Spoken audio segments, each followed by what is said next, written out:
Bonjour les amis. Je vais vous parler aujourd'hui des pièces en or suisse de type 20 francs Vranelli. Mais avant toute autre chose, n'oubliez pas de vous abonner à la chaîne Sacra Moneta si ce n'est pas déjà fait.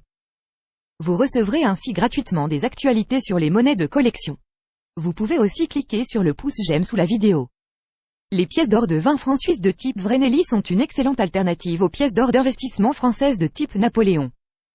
Ces pièces sont aussi connues sous le nom de « croix suisse » en raison de la présence du symbole national suisse au revers des pièces. Les pièces d'or de type 20 francs suisses Vranelli sont connues et appréciées dans le monde entier pour leur beauté. Cependant, lors de leur lancement, ces superbes monnaies d'or ont fait l'objet de très vives discussions. La fabrication des pièces d'or de 20 francs suisses a commencé tardivement. Les premières pièces de 20 francs ont été frappées en 1883 seulement. Il s'agit des pièces de type 20 francs que l'on appelle couramment Helvetia. Helvetia est une figure allégorique féminine personnifiant la Confédération suisse. Pourtant, la tête représentée à l'avers de la pièce est bien une personnification de la liberté, comme on peut le lire sur le diadème qu'elle porte. Ces premières pièces d'or fédérales ont été fabriquées selon les critères de l'Union monétaire latine instituée en 1865 entre la France, la Suisse, la Belgique et l'Italie. Les pièces de 20 francs or reprennent donc exactement les caractéristiques techniques des pièces françaises de 20 francs or connues aussi sous le nom de Napoléon. Dès leur mise en circulation, les pièces de type 20 francs or Helvetia ont fait l'objet de très vives critiques. On a reproché à ces pièces d'avoir été gravées par un étranger, l'allemand Karl Schwenzer de Stuttgart, d'après les dessins d'Albert Walch pour l'avers et de Christian Buhler pour le revers. Le dessin du portrait de l'avers est de style parfaitement classique, c'est-à-dire à l'antique et tout à fait conforme aux représentations que l'on pouvait voir sur les pièces à l'époque. On pourrait comparer ces portraits aux images de la liberté sur les pièces de 5, 10 et 20 $ or américaines ou encore aux pièces françaises de type 20 francs or CRS. On a reproché d'emblée aux pièces de type 20 francs Helvetia de ne pas dépasser la limite de l'ordinaire, ce qui est sans doute une critique excessive. Il semble plutôt qu'une partie des critiques ait mal supporté que la pièce de 20 francs or d'essai frappée en 1871 par le graveur suisse Édouard du Russel ait été écartée à l'époque car la tête d'Helvetia aurait été trop petite pour le champ qu'elle devait remplir. En ce qui concerne le revers de la pièce, on lui a reproché de déformer la croix fédérale, formée dès l'origine de 5 carrés parfaits pour en faire une croix dont les bras sont plus larges que le montant.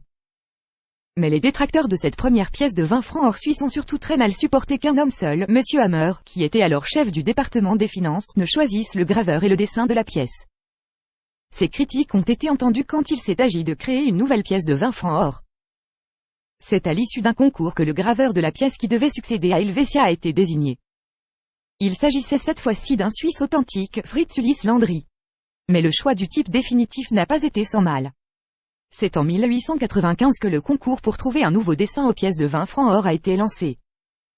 La nouvelle effigie devait rendre Helvetia accessible à un large public en Suisse en s'appuyant sur un motif national avec une représentation historique, allégorique ou symbolique.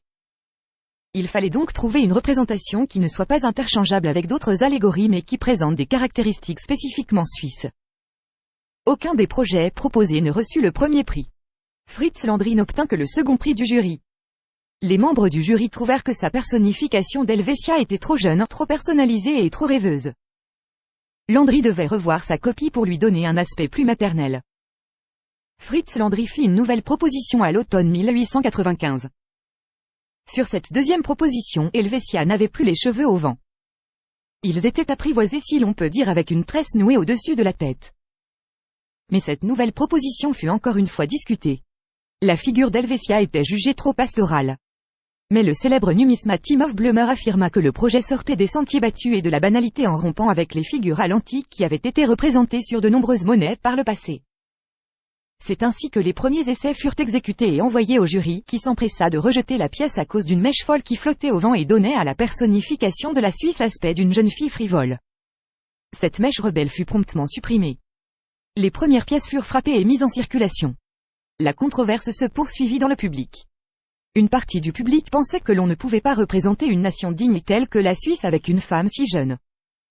Il aurait fallu une figure plus maternelle. D'autres trouvaient que la représentation des montagnes à l'arrière-plan ne convenait pas pour une nation industrielle moderne. D'autres encore auraient voulu voir la figure de Guillaume Tell sur les monnaies plutôt qu'une allégorie féminine.